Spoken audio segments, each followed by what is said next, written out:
Allah.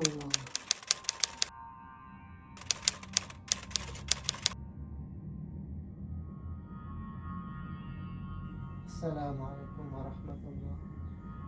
Assalamualaikum warahmatullahi wabarakatuh. Mang Sukir. A'udzubillahi minasyaitonirrajim. Bismillahirrahmanirrahim. Assalamualaikum warahmatullahi wabarakatuh. Kembali lagi bersama Mang Sukir. Untuk cerita kali ini, Mang Sukir masih melanjutkan cerita yang sebelumnya, Pasumpahan Tubo. Cerita ini ditulis oleh Lutfiana. Bagi teman-teman yang ingin membacanya secara langsung, teman-teman bisa langsung kunjungi link yang saya sudah sertakan ada di deskripsi. Sebelum Mang Sukir lanjut, Mang Sukir minta dukungan dari teman-teman untuk subscribe channel ini dan nyalakan notifikasinya agar teman-teman tidak ketinggalan cerita-cerita dari Mang Sukir. Dan tak usah berlama-lama, langsung saja kita ke ceritanya. Selamat mendengarkan. Malam hari, Pakya dan Maisa setuju meninggalkan rumah. Jika berangkat siang hari akan banyak orang yang melihat. Mereka menganggap inilah yang terbaik untuk dia dan anak-anaknya. Pakya membawa istri dan anaknya pergi ke rumah orang tua terlebih dulu. Jaraknya lumayan jauh. Memakan waktu 20 menit perjalanan karena dipisahkan oleh 2 lereng tanah. Sudah dekat ke Sarasa di pinggang gunung. Pakya menyandang tas merek Puma ukuran sedang yang berisi beberapa helai baju. Raya, putrinya juga berdukung di punggung, tertidur karena seperti diayun-ayun. Sementara Maisa menggandeng Anton yang sudah besar sedikit dari Raya. Tidak perlu digendong lagi. Kaki Maisa terasa berat dilangkahkan. Sesekali dia menoleh ke belakang, seakan-akan ia mendengar suara ibunya memanggil dari kejauhan. Hati Maisa sakit tak tertahan. Ia berhenti sambil terengah-engah. Tangan kirinya memegang dada yang sesak. Butiran air mata yang mengalir di pipi cepat mengering dihembuskan angin malam. Udah, apakah Ama baik-baik saja? Tentulah, karena Mak sudah menyuruh pergi, berarti tidak mengapa. Tapi Emak diam saja ketika saya bilang mau pergi. Kalau kau cemas, baliklah pulang. Tidak begitu udah. Emak hanya mendengkus. Lampu dimatikan. Saya hanya memikirkan perasaan Mak yang kecewa. Kan sudah saya bilang, kalau kau cemas, pulanglah. Biar anak-anakku jaga. Suara Pakya meninggi. Ia tidak senang dengan pertanyaan istrinya. Sudah nyinyir seperti mertua pula. Sedangkan Maisa terdiam. Ia tahu Pakya tak senang hati. Lebih baik diam daripada memancing amarah lagi. Ia ingat pesan Mak Saidah. Jangan memancing di air keruh. Jangan menggunting dalam lipatan. Maisa sudah berjanji untuk mematuhi apapun kata suaminya dan akan selalu setia. Suara jangkrik semakin keras terdengar kerikannya. Kata kecil berlompatan mendengar telapak kaki manusia. Kelelawar juga tak kalah kaget sampai menjatuhkan jambu biji dari cengkramannya. Suara sayap mengepak-ngepak menambah sensasi di keheningan. Anton terperanjat. Ia memegang erat tangan ibunya. Langkahnya tidak sesantai sebelumnya. Dengan gugup ia bertanya, suara apa itu, Bu? Oh, itu suara angin, jawab Maisa. Jangan takut pula. Itu hanya suara burung, jelas Pakya lugas. Oh, iya ya. Anton tak takut, kan ada ayah. Tukas Anton menghibur dirinya. Malam semakin larut. Perjalanan mereka sudah pendakian. Perumahan sudah tampak sedikit. Jarak 20 meter baru bertemu rumah lagi. Tidak ada lampu. Beruntung bulan purnama sedang terang, menyuluh jalan di depan, memudahkan dalam meraba-raba jalan. Angin sepoi-sepoi yang dingin menerpa pipi, diselingi aroma bunga sedap malam. Saat mendengar deburan air, pertanda tujuan sudah dekat. Terlihat rumah gadang beratap ijuk. Semakin dekat cahaya bulan menerangi ukiran-ukiran bunga teratai di dinding kayu, menimbulkan warna keperakan. Ukiran dinding itu dipoles dengan cat pernis agar tahan lama dan tidak dimakan rayap. Sesampainya di jenjang rumah, Bagja menyuruh Maiza rehat sejenak. Lalu ia naik sebanyak 6 anak tangga. Ia berdiri di depan pintu, tidak langsung mengetuk karena merasa gugup. Bagja menghembuskan nafas berulang kali. Kemudian ia membulatkan tekad. Diangkatnya tangan kepalan tangan kanan.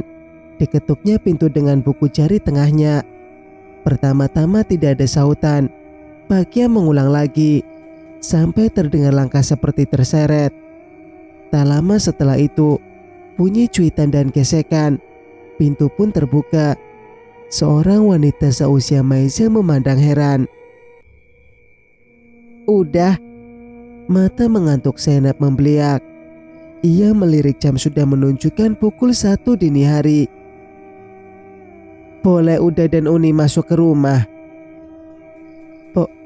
Boleh, silakan. Zainab mempersilahkan kakak laki-laki dan iparnya naik ke rumah. Ia menghidupkan lampu cas. Meskipun tak terlalu terang, wajah keluarga itu terlihat jelas, pucat tak berwarna. Adik perempuan Bagja mengambil air hangat dan menyajikan untuk mereka. Raut mukanya masih bertanya-tanya. Udah membawa Uni dan anak-anak.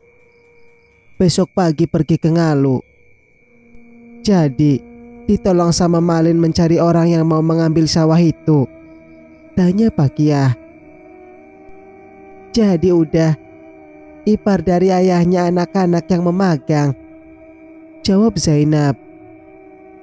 Besok udah pulang dari pasar bawah itu. Sudah sepekan pula tidak pulang. Imbuhnya. Zainab masuk ke kamar, keluar membawa dompet rajutan yang biasa diikat berisi uang. Suami dari Zainab bekerja jualan baju di kaki 5 pasar Bukit Tinggi. Sekali seminggu ia pulang ke rumah. Bagja meminta bantuannya mencarikan uang untuk pergi merantau. Ia menggadaikan sawah miliknya. Ini dah, 2 rupiah. Terang Zainab. Bagja mengambil dompet rajutan yang diulurkan adiknya. Ia tersenyum setelah menghitung jumlah yang sangat banyak untuk biaya hidup dia dan keluarganya. Semuanya Rp210.000. Harga emas sudah naik. 1 emas seharga Rp15.000. Sedangkan Rp1 bernilai 7 emas. Namun ada sedikit berat di hatinya. Bagja ingin bekerja di sawah ladang lagi.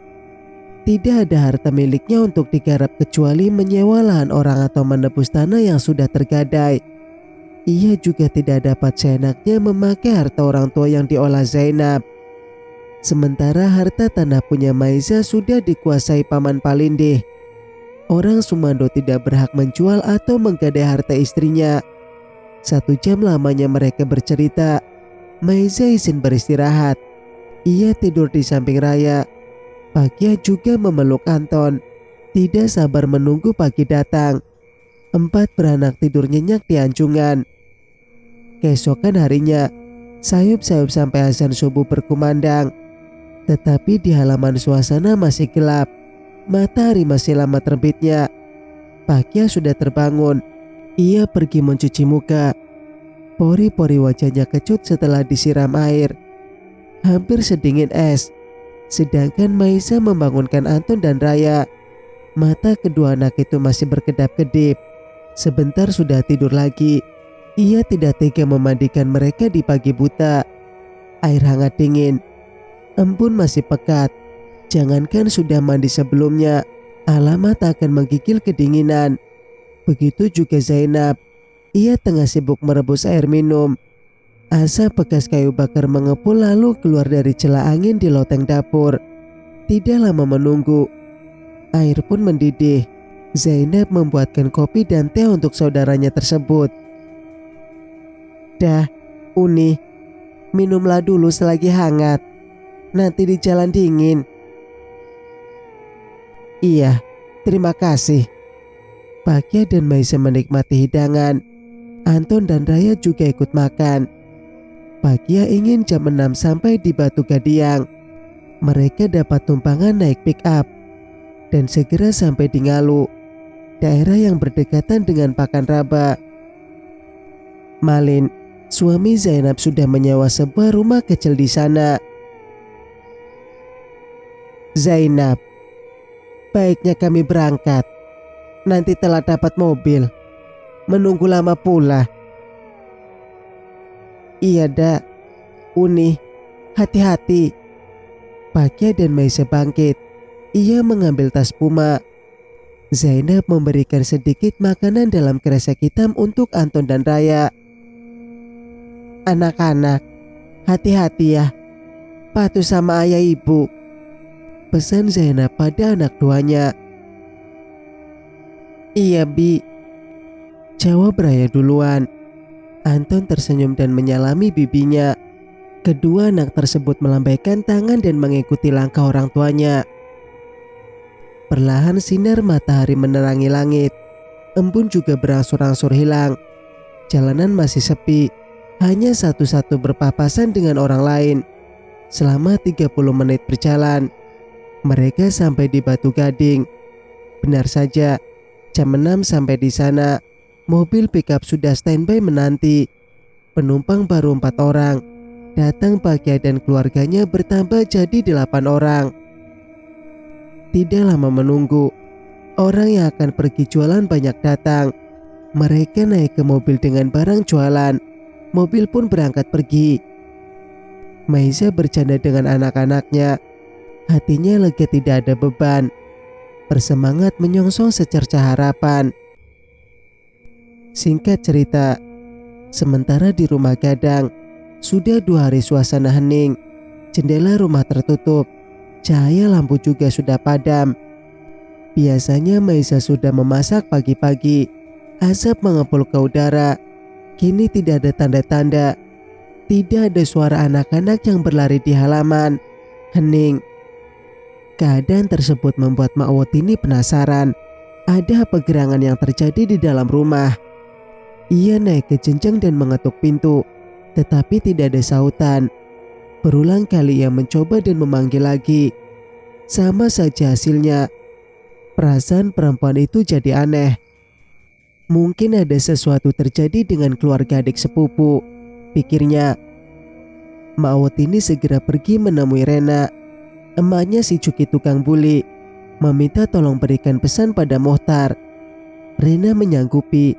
Ia menjanjikan sebelum ke ladang ia mampir ke rumah Pak Wali.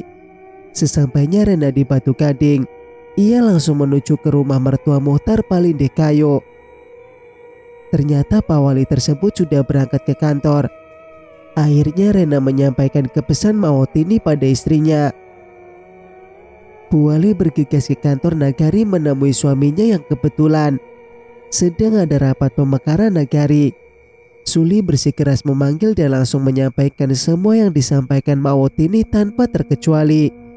Pak Wali menjadi penasaran. Dia membatalkan pertemuan yang sedang berlangsung. Mohtar Palindekayo dan istrinya langsung bergegas pulang ke Batu Batuah. Dengan mengendarai motor bisa sampai lebih cepat. Sesampainya di rumah Gadang, Mak Wotini sudah menanti di halaman. Beberapa orang tetangga juga datang karena ingin tahu apa yang terjadi. Mereka menanti Palindekayo datang membuka pintu. Lelaki yang berseragam hijau tua itu menggoyangkan kenop yang terbuat dari kayu. Rupanya pintu terkunci dari dalam. Ia memanggil kakaknya berulang kali, menyebut nama keponakan dan cucunya. Namun, tidak ada sautan. Tak ada tanda-tanda ada orang di dalam rumah. Mak Palindi mendobrak daun pintu kembar itu sampai terlepas sebelahnya. Lalu ia masuk melihat ke sekeliling. Rumah tak berdebu, tidak ada sampah berserakan. Ia mengerahkan pandangan ke kamar karena bau amis yang berasal dari sana. Mak Palindi langsung membuka tirai. Matanya melotot, spontan menutup hidung dengan jari tangan. Mendadak kepalanya menjadi pusing. Beberapa orang di belakangnya juga merasakan hal yang sama.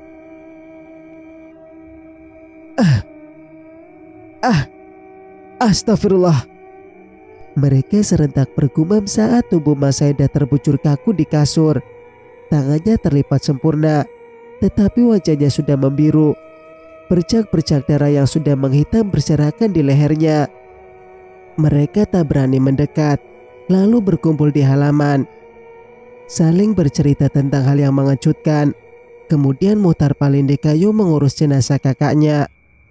Karena menantu dan keponakan sudah pergi dari rumah. Selesai penyelenggaraan, jenazah dikuburkan tepat di makam perkuburan sukunya. Masyarakat semakin ramai mengunjungi rumahnya Mak Saida untuk sekedar pergi bergosip. Tidak hanya perempuan yang menjadikan kejadian tersebut jadi topik hangat, tetapi juga kaum lelaki. Mereka mengatakan Mak Saida sudah menjadi tumbal dan dimakan oleh peliharanya sendiri. Akan tetapi tidak ada yang menyaksikan. Hanya berasal dari praduga semata. Orang yang benci semakin senang membumbui cerita. Ada juga di antara mereka yang baik. Kasihan dengan nenek tua yang sendiri meregang nyawa. Menyesalkan putri sang nenek yang pergi tanpa tahu ibunya telah tiada. Sehabis pulang dari pusara, Mak Wotini dan Muhtar Palindi juga istrinya mampir ke rumah Gadang untuk membersihkan sisa-sisa pemandian. Sedangkan Suli pergi ke rumah Sirena. Mak Wotini dan Muhtar Palindi Kayu duduk bersantai setelah semua sudah rapi. Lalu Mak Wotini berkata pada adiknya, "Dia sudah tiada. Anaknya juga tak tahu rimba. Tanah mana yang mereka jejaki? Lautan mana yang mereka hadang? Kita tadi beritahu. Kau tidak bersedih karenanya."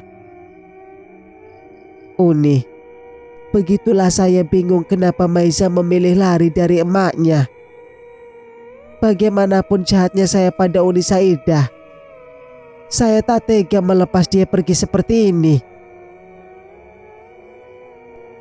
Tapi kau yang ingin mereka menderita. Kau minta Sirena untuk menyebarkan fitnah. Kau tak dengarkan saya."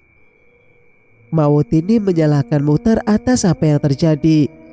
Sebab sebelumnya ia hanya ingin Pakiyah, laki si Maiza yang mati. Rupanya yang punya rumah itu tidak mau menyakiti orang Sumando tersebut, malah memilih jalan rumit. Muhtar Palindi Kayu meminta Sirena untuk menyebarkan fitnah tentang kakaknya. Karena berpura-pura menjadi kuli saat Pakiyah panen di ladang cabai, ia bercerita sana sini dengan siapapun yang ditemui. Misi emak si Jeki itu berhasil. Fitnah itu sudah membuat orang kampung menyisihkan Saida dan keluarganya. Uang Sirena belum dibayar, jadinya ia minta 3 emas. Uang Sirena belum dibayar, jadinya ia minta 3 emas, ujar Mawotini. Banyak sekali, Uni. Awalnya hanya 2, kenapa menjadi 3? Dasar lintah, maki Muhtar. Carikan cepat, nanti mengamuk pula Sirena. Kau pula nanti yang kena getah. Mawutini mengingatkan adik sepupunya yang paling bungsu itu. 1 jam berlalu, mereka sepakat untuk pulang. Jendela rumah Gadang ditutup, pintunya digembok. Mereka melangkah menjauh. Ingatan Muhtar tentang Mak Saida masih segar dalam ingatan. Ia menoleh ke belakang, seolah-olah kakaknya sedang melambaikan tangan. Beristirahatlah dengan tenang, bisiknya. Seminggu sudah kejadian berlalu. Tidak ada orang yang berani mendekat. Hanya Mawotini yang rajin membersihkan. Ia seperti orang kurang waras. Sebentar tertawa lalu menangis, termenung di teras peralaskan tanah. Persaingannya dengan adik sepupu tak membawakan hasil apapun. Kalah jadi abu, menang jadi arang. Begitulah orang dahulu mengatakan. Pertarungan mereka sia-sia. Betapa sesal di hati Tini. Dendam kesumat sudah dibawa mati oleh adiknya. Singkat cerita, kabar kematian yang janggal itu tersiar dengan cepat ke seantero negari. Menjadi bahan pembicaraan di Batu-Batuah, bahkan melesat ke Pakanraba. Kisah si nenek tua yang tewas karena menjadi tumbal dari Tubo. Berita tersebut menghangat sampai ke kantor nagari di Batu Gadiang. Banyak yang mengait-ngaitkan kematian Pak Guru terdahulu karena ulah barang tersebut. Sehingga masyarakat mulai mencurigai dengan Muhtar Palindekayo. Setiap masuk kerja, ia selalu salah tingkah hanya karena lirikan orang. Pak Wali semakin cemas dengan desas-desus itu. Di rumah Suli pun jadi sasaran amarahnya. Sampai-sampai mereka berdua bertengkar hanya karena melihat istrinya mengobrol dengan seseorang di halaman rumah. Keadaan tersebut membuat dia tidak nyenyak tidur. Bayangan kakaknya dengan wajah yang membiru menghantuinya setiap saat. Tubuh menjadi lemah karena tak selera makan. Kerjanya hanya bermalas-malasan sambil ngopi di ruang tamu. Kemudian Muhtar ingat perkataan Mak Wotini saban hari untuk menyediakan sebanyak Rp50. Dia menjadi pusing karena gajinya per bulan sebanyak Wali Nagari hanya Rp20.000. Mana cukup untuk membeli benda berharga itu.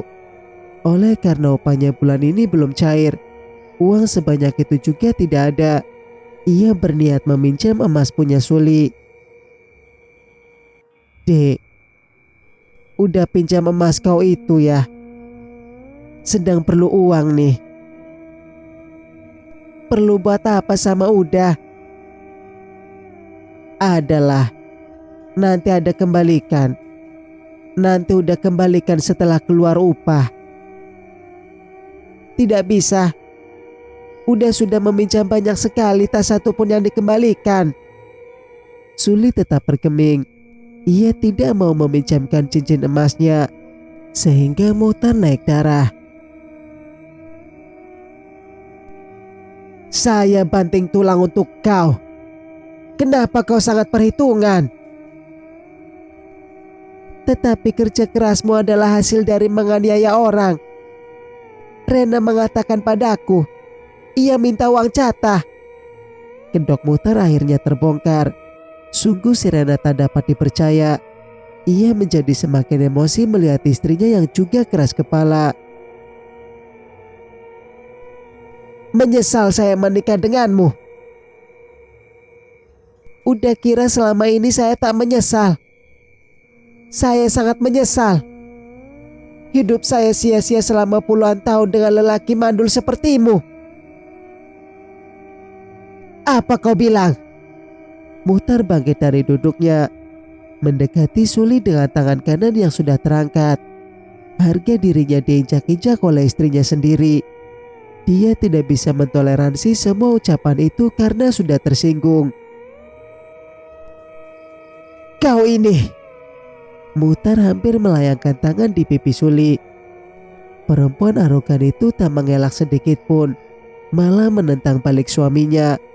Muhtar Palindekayo terpaksa menahan diri. Geramnya berbunyi saat menggertakkan karena terlalu kuat tekanan rahangnya.